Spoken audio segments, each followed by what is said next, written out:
آپ نو کامل الحیا بھی آکھیا جاتا ہے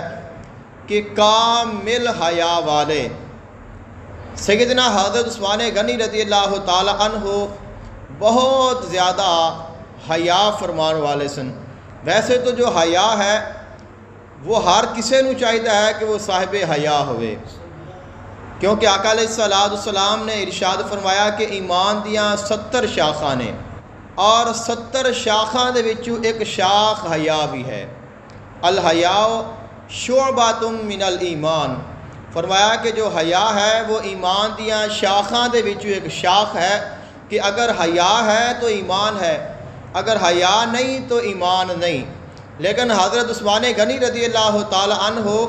وہ عظیم ہستی نے کہ جڑے حیا دار نہیں سن بلکہ کامل الحیا سن،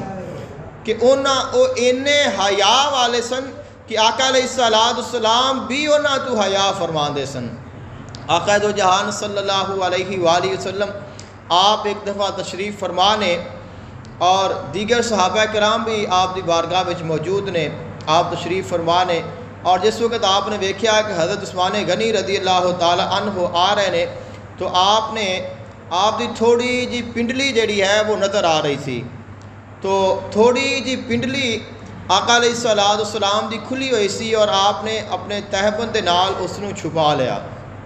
عرض کی گئی یا رسول اللہ صلی اللہ علیہ وسلم کے پہلے بھی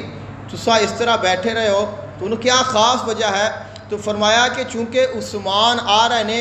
اور عثمان بڑا حیا والا ہے، اس واسطے میں اس پنڈلی نو بھی جڑا ہے وہ عیاں رکھنا آقا علیہ السلام نے فرمایا کہ پسند نہیں فرمایا۔ تو یعنی کہ اے عالم سے حضرت عثمان غنی رضی اللہ تعالی عنہ دے حیا دا اس واسطے ہی پھر آپ نو کامل الحیاء والایمان آکھیا گیا ہے کہ انہاں دا حیا بھی کامل سی۔ اب جندہ حیا کامل ہے ان دا ایمان بھی کامل ہے، تو آپ کامل الحیاء والایمان نے کہ آپ دا حیا بھی کامل سی اور آپ دا ایمان بھی کامل سی۔